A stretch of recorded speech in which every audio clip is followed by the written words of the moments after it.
Budget है। आखिर आम लोग क्या कहते हैं इस पर, आम लोगों की क्या राय है, जानेंगे हम। सहयोगी अलग अलग जगह से हमारे साथ जुड़े हैं। भोपाल से रमाकांत हैं, वो युवाओं के साथ इस वक्त मौजूद हैं। इंदौर से मिथिलेश गुप्ता हैं, व्यापारियों के साथ वो मौजूद हैं। तो वहीं बिलासपुर से उमेश मौर्य जुड़ रहे हैं, वो सीनियर सिटीजन के साथ मौजूद हैं। तो वहीं नर्मदापुरम का भी रुख करेंगे। शैलेंद्र कौरव यहां से हमारे साथ जुड़ रहे हैं, किसानों के साथ वो हैं, वो बात करेंगे। सबसे पहले भोपाल का रुख करते हैं, जहां पर युवाओं के साथ रमाकांत हैं। रमाकांत, आखिर युवा क्या कहते हैं, कितना राहत देने वाला ये बजट उनको लग रहा है? जी रितु, मैं आपको बता दूं कि मेरे साथ कुछ युवा लोग मौजूद हैं जो कंपटीशन की तैयारी कर रही है या कुछ स्टार्टअप की प्लानिंग कर रहा है। उनको इस बजट से बहुत राहत मिली है। हम उनसे जानना चाहेंगे कि किस किस तरह की राहत और कितना युवाओं के लिए कितना प्रोत्साहित करने वाला बजट मानते हैं। देखिए, सबसे पहली बात तो बजट में जिस तरह से 500 करोड़ रुपए हमारी शिक्षा संस्थान को बढ़ाने के लिए दिया गया है, ये सबसे ज़्यादा महत्वपूर्ण था हमारी शिक्षा के लिए। दूसरा, रोजगार के क्षेत्र में ITI के क्षेत्र में जितना भी ITI के क्षेत्र में जितना इजाफा करा गया है, फिर MES में 2.5 रेशो हुआ करता था, जिसे 2 गुना और बढ़ा दिया गया है, जिससे अधिक रोजगार मिलेगा और हम लोगों का आत्मविश्वास बढ़ रहा है। इस बजट ये जब से बजट पेश हुआ है, मेडिकल एजुकेशन में भी MSME के लिए भी काफी राहत दी गई है। कैसा देखते हैं आप इसको? मेडिकल एजुकेशन में जिस तरह से IT सेक्टर्स में ITIs वगैरह में ज़्यादा जो है सीट्स बढ़ाई गई, 75,000 सीटें कर दी गई, जिससे युवाओं का जो है संबल बढ़ेगा और वो और मेडिकल क्षेत्रों में जाने के लिए, प्रवेश पाने के लिए और मेहनत करेंगे। और इसके अलावा MSMEs में जो है MSME क्षेत्र में सस्ते लोन देने से लोग MSME क्षेत्रों में जो स्मॉल मीडियम इंडस्ट्रीज़ हैं उसमें भी अपने आप को आजमाने का प्रयास करेंगे। स्टार्टअप के लिए भी 10,000 करोड़ का फंड रखा गया है। आप कैसा देखते हैं उसको जैसे कोई बिजनेस अपन करेंगे तो उसके लिए भी प्रॉफिट है। जिसके बाद में अभी किसान को लेके भी उन्होंने एक बहुत बड़ा अच्छा फैसला किया है कि जो 3 लाख का किसान क्रेडिट कार्ड पे जो अपने को लोन मिलता था उसको बढ़ा के 5 लाख कर दिया गया है। और मध्यम वर्गीय परिवारों के लिए जो सालाना आय 12 लाख कर दी गई है, जो पहले 7 लाख थी उसको 12 लाख कर दी गई है। उसके लिए आपको कोई टैक्स नहीं देना पड़ेगा। एजुकेशन की 5 साल में 75,000 सीटें बढ़ाए जाने का फैसला लिया गया है। कैसे देखते हैं इसको? हम युवाओं के लिए एक प्रेरणा भी मानेंगे और उसको ये भी देखेंगे कि युवाओं के भविष्य की चिंता करते हुए युवाओं से बात करिए। बिलासपुर का रुख कर लेते हैं। उमेश मौर्य हमारे साथ इस वक्त जुड़े हुए हैं, सीनियर सिटीजन उनके साथ मौजूद हैं। उमेश, क्या कहते हैं सीनियर सिटीजन, कितनी राहत उन्हें मिली है, क्या क्या उम्मीदें उन्होंने लगाई थी और क्या वाकई वो उम्मीदें पूरी हुई हैं? बिल्कुल, हमारे साथ शहर के कुछ सीनियर सिटीजन हैं, वरिष्ठ नागरिक हैं, उनसे बात करेंगे। सर, ये बताइए कितना ये उम्मीदों पर खरा उतरने वाला बजट है? अब हम तो घोषणा हुई तो मानते हैं कि इसका वो होगा है, और हम मान के चलते हैं कि इसका फायदा मिलना चाहिए, है ना? फायदा मिलना चाहिए। आप बताइए दादा, कैसा लगता है जो बजट आज पेश हुआ है, आपकी उम्मीदों पे है? जो बजट पेश हुआ, एक तो उसको समझने के लिए 2-3 दिन समय लगेगा। ऊपरी सतह पे जो लग रहा है, जो अपने को छूट मतलब देने की एक सोच सरकार की है, वो लागू कैसा होगा वो पहले अपने को पता चलना चाहिए। और मेरा तो सबसे बड़ा सरकार के पास ये अधिकार था, जो सीनियर सिटीजन के ऊपर सबसे बड़ा आक्रमण जो है, रेलवे जो कंसेशन हटा दिया, वो सबसे पहले घोषणा होना था कि वो कंसेशन फिर से उनको मिले। जी, आप बताइए दादा, कितना आपके भरोसे पर खरा उतर रहा है ये बजट? नहीं, हमने एक्चुअल में क्या है, न्यूज़ सुना ही नहीं है। आज हम हॉस्पिटल के चक्कर लगाते न्यूज़ सुने ही नहीं है, तो हमारे समझ में नहीं आ रहा है कि क्या बजट आया है। चलिए आपसे बात कर लेते हैं। आप बजट देखा है आपने, कैसा देख रहे हैं बजट को? मैंने देखा है बजट, उसमें 50,000 से 1 लाख के छूट दी गई है। ये ऊँट के मुंह में जीरा है। हमको जितना पेंशन मिलता है उससे ज़्यादा GST हम पटा रहे हैं। इस सरकार से बड़ी उम्मीद थी, 3rd टर्म की सरकार है, कि सीनियर सिटीजन लोग को टैक्स फ्री करेगा और जो इसका स्लेग है ये बढ़ेगा। इसमें 2-3 चीज़ दी गई, जो दवाई ववाई दिए हैं वो तो ठीक है, लेकिन उसका नीचे आते आते कितना इम्प्लीमेंटेशन होगा ये देखना पड़ेगा।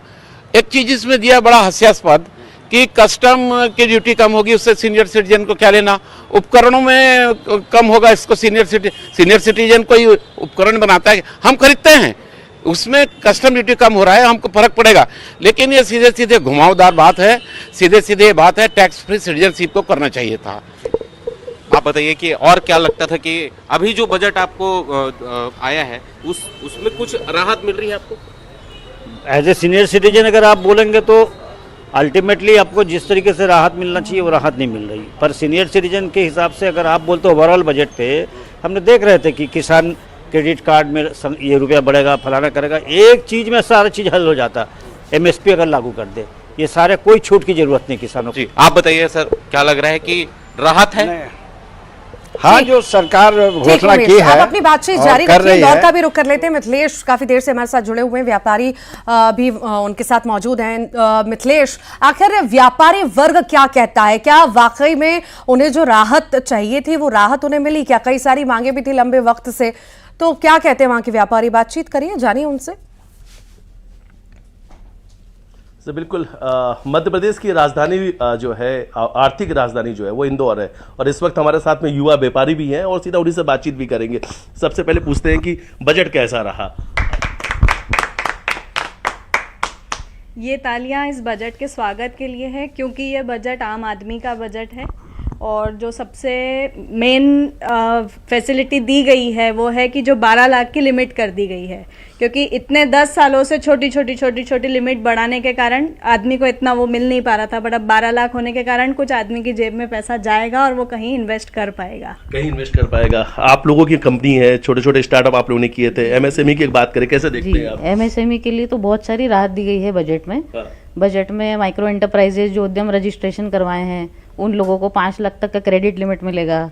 कोलेटरल फ्री लोन भी गवर्नमेंट ने बहुत ज़्यादा प्रोत्साहित करे हैं, जिससे कि बिजनेस स्टार्ट करने में एक आम आदमी को बहुत ज़्यादा राहत मिलेगी। बतौर व्यापारी कैसे देखते हैं कि आपको कितना बेनिफिट्स होने वाला है? आप CA भी हैं, बिजनेसमैन भी हैं, कैसे देखते हैं आप इसे? गवर्नमेंट ने कंप्लायंस बर्डन रिड्यूस करने के लिए व्यापारियों को काफ़ी राहत दी है। जैसे अभी प्रोविज़न एक 206(1)(c) का एक प्रोविज़न था, जिसके अंतर्गत अगर कोई व्यापारी गुड्स की बिक्री करता था, अगर उसको 50 लाख से ऊपर की रिसीट अगर होती थी तो अभी एक एडिशनल रिटर्न उसको फाइल करना पड़ता था TCS का, जो कि 1 अप्रैल 2025 से अब उसको नहीं फाइल करना पड़ेगा। तो कंप्लायंस बर्डन की तरफ गवर्नमेंट ने काफ़ी अच्छे कदम उठाए हैं। बिजनेस की हम बात करते हैं सर, क्योंकि मध्य प्रदेश की आर्थिक राजधानी इंदौर है, युवा व्यापारी हमारे साथ में है। व्यापार की दृष्टिकोण से अगर देखा जाए तो ये बजट कैसे देखते हैं आप लोग? क्या राहत मिलने वाली, कितने बेनिफिट्स मिलने वाले और आने वाला फ्यूचर कैसा रहेगा? इस बजट को मैं व्यापारी के लिए भी और सैलरीड के लिए भी बहुत अच्छा मानता हूँ। सबसे अच्छा इन्होंने करा है कि सीनियर सिटीजन्स के TDS की लिमिट इंटरेस्ट की 50,000 से बढ़ा करके 1 लाख रुपए कर दी है। अब जो सीनियर सिटीजन है उनके हाथ में ज़्यादा पैसा, ज़्यादा आमदनी आएगी। दूसरी, इन्होंने रेंट की भी लिमिट को बढ़ा करके 2,40,000 से 6 लाख रुपए कर दिया है, तो उनके ऊपर भी बर्डन कम आएगा TDS कटने का और उनके पास ज़्यादा पैसा आएगा अपने हाथ में खर्च करने के लिए। अच्छा, व्यापार की हम बात करें तो अब सेविंग भी होगी, क्योंकि 12 लाख तक की बात की जाए, मिडिल क्लास फैमिली की हमने बात किया तो 12 लाख में कोई टैक्स नहीं देना। जब पैसा बचेगा तो बाजार में फ्लो ज्यादा होगा, लोग इन्वेस्टमेंट करेंगे। तो क्या कुछ नया प्लान क्या आप लोगों के मन में कि जो कंपनियां हैं वही चलेंगी या कुछ नया स्टार्टअप भी करने वाले? गवर्नमेंट ने स्टार्टअप्स के लिए भी नर्मदापुरम का रुख कर लेते हैं। शैलेंद्र कौरव हमारे साथ जुड़ गए हैं किसानों के साथ। शैलेंद्र, किसान आखिर कितनी राहत मानते हैं? चूंकि प्रधानमंत्री धन धान्य कृषि योजना की भी घोषणा की गई है और भी कई सारी घोषणाएं किसानों के लिए, किसान इसे किस तरह से देखते हैं? जी ऋतु, यदि नर्मदापुरम की बात की जाए तो ये कृषि प्रधान क्षेत्र माना जाता है। PM कृषि धन धान्य योजना हो या जो क्रेडिट कार्ड की लिमिट हो 3 लाख से 5 लाख करने के मामले हो, 100 जिलों को फायदा होना हो या मखाना बोर्ड का गठन हो, सभी किसान इस बात का तो स्वागत कर रहे हैं। लेकिन बजट का अध्ययन किसानों ने शुरू किया। हमारे साथ कुछ किसान मौजूद हैं, हम उनसे जानेंगे कि किस प्रकार से इस बजट को देखते हैं। जी, क्या नाम है आपका, कहाँ से हैं? सचिन यादव में। सचिन जी, क्या मानते हैं बजट कैसा है? बजट तो ठीक है। आपने 3 लाख लिमिट बढ़ाई KCC की, 3 से 5 की है, लेकिन इसके बाद आप किसानों को आय की बढ़ाने के लिए कोई प्रयास करते तो वो ज्यादा उचित रहता। जी, क्या नाम है आपका, कहाँ से हैं? किसान केशव साहू हूँ, जिला नर्मदापुरम से। केशव जी, क्या मानते हैं बजट में जो प्रावधान किए गए हैं वो कैसे हैं? किसान क्या मान रहे हैं? किसान जिस प्रकार की अपेक्षा प्रशासन से रख रहा था, ये निराशाजनक रहा है ये वाला बजट। जिस प्रकार से सरकारें जो है, केंद्र सरकार, इससे जो उम्मीदें थी किसानों की कि आप जो आय दुगनी करने के लिए आप कह के आए हुए थे शासन में, सत्ता में आए हुए थे, आज जो जिस प्रकार वो नहीं हुआ। और जी, यदि बात की जाए तो कैसा मानते हैं बजट को? बजट तो ठीक है, लेकिन जो साहू जी ने जो बोला है वो सत्य बोला है। नरेंद्र जी क्या मानते हैं? कैसा पटेल कृषक खोजनपुर से जो भी केंद्र सरकार ने आज बजट रखा है वो सभी के हितों को ध्यान में रखते हुए रखा है। प्रयास करा है कि किसानों को अधिक कर्ज में ना दबे, किसानों के क्रेडिट कार्ड में जो फायदा पहुंचा है वो किसानों के हित में देखते हुए, लेकिन और प्रयास करने होंगे आगे जिसमें किसानों का हित हो। ऋतु, कुल मिलाकर के किसान इस बजट का स्वागत तो कर रहे हैं, लेकिन जैसे यहाँ की जो फसलें हैं, जैसे धान को समर्थन मूल्य मिलना था या मूंग के लिए कोई फैसला ना लिया जाना, इसे लेकर के किसान थोड़े से असंतुष्ट हैं या निराश हैं। हालांकि बाकी जो प्रावधान किए गए हैं उन्हें लेकर किसानों में काफी उत्साह है और इस बजट की सराहना लोग कर रहे हैं। ठीक ठीक, लगातार बने रहिए। एक बार फिर से भोपाल का रुख कर लेते हैं। रमाकांत लगातार जुड़े हुए हैं युवाओं के साथ। रमाकांत, एक बार फिर से युवाओं से बात करिए, क्या कह रहे हैं युवा, कितना उत्साहित है इस बजट को लेकर के? इस बजट को लेकर आप कितना उत्साहित हैं? को जो युवाओं के लिए निर्मला सीतारमण के पिटारे से बहुत कुछ निकला है। वो जो उन्होंने मेडिकल क्षेत्र में 75,000 सीटें बढ़ाई हैं, उससे हमें युवाओं को रोजगार, वो पढ़ाई के प्रति और प्रेरणा मिलेगी। जो उन्होंने मध्यम वर्गीय परिवारों के लिए फैसले लिए हैं कि आप 12 लाख तक की आपकी आय पे कोई वित्तीय कर नहीं लगेगा, जिसके बाद में निर्मला सीतारमण जी ने अपने देश के किसानों को, कृषि प्रधान देश है अपना इंडिया, तो किसानों के लिए जो फैसला लिया है कि जो किसान क्रेडिट केसीसी उनको मिलता है वो 3 लाख को बढ़ा दिया गया है। एजुकेशन में एआई सेंटर के लिए प्रावधान रखा गया है 500 करोड़। ठीक, एक बार फिर से रुक कर लेते हैं। इंदौर का मिथिलेश लगातार जुड़े हैं। मिथिलेश, हम ये माने चूंकि व्यापारी वर्ग बहुत बड़ी संख्या में इंदौर में है और इनमें खुशी भी है, संतुष्टि भी है। मिथिलेश जी बिल्कुल, देखा आपने कि कितनी खुशी है, कितनी संतुष्टि है, क्योंकि इन्होंने बजट का स्वागत तालियों बजा के किया है। कुछ आप बिजनेस इंडस्ट्रीज को लेकर कुछ कहना चाहते हैं? जी सर, स्टार्टअप्स के लिए जो डेट है हमारे बजट में वो भी इंक्रीज कर दी गई है। वो 31 मार्च 2030 तक कर दी गई है, जो कि पहले कम थी। अब वहाँ तक के जितने भी स्टार्टअप्स रहेंगे सभी इस बजट में कवर्ड रहेंगे। जितने भी बेनिफिट्स रहेंगे सभी स्टार्टअप को वहाँ तक के मिलेंगे सर। यानी कुल मिला के कहा जा सके कि इंडस्ट्रीज को बहुत फोकस किया गया है। बहुत फोकस करा गया है, इवन बिजनेसमैन के लिए करा हुआ है, एसएससीज के लिए करा है। किसी से मिस्टेक हो गई है, आपको रिटर्न अपना अपडेटेड करना है, तो वो अपडेटेड रिटर्न आप 2 साल से 4 साल तक रिवाइज करवा सकते हैं। उसको फाइल कर सकते हैं अपडेटेड रिटर्न को।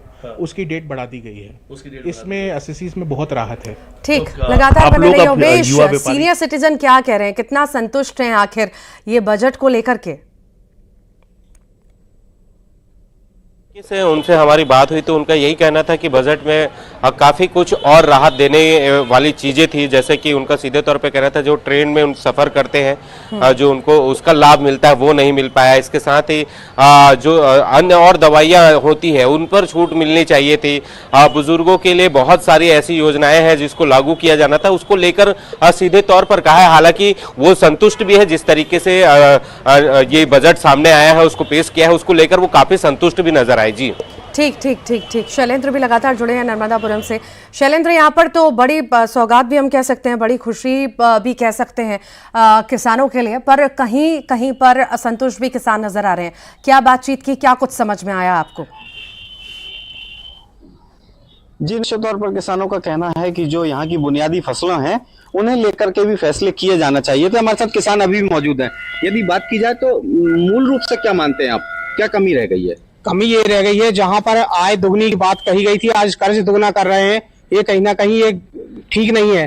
दूसरी बात है जो 3 फसलों का समर्थन मूल्य पे खरीदी होना है, उसमें हमारा हरदा और होशंगाबाद जिला जो पूर्णतः है मूंग की उत्पादक, बहुत बड़ा उत्पादक है, तो ये रह गई है मूंग, इसमें होना चाहिए था मूंग की फसल को। क्या मानते हैं? हम भी यही मानते हैं कि मूंग का उत्पादन उसमें मिलाना चाहिए। यदि बात की जाए तो क्या मानते हैं आप? नहीं, ये कहना सही है कि इस क्षेत्र में जो जायद फसलें मूंग की उसमें किसान अधिकतर निर्भर रहते हैं। और जो बजट में प्रावधान हुए उनको लेकर के संतुष्ट हैं?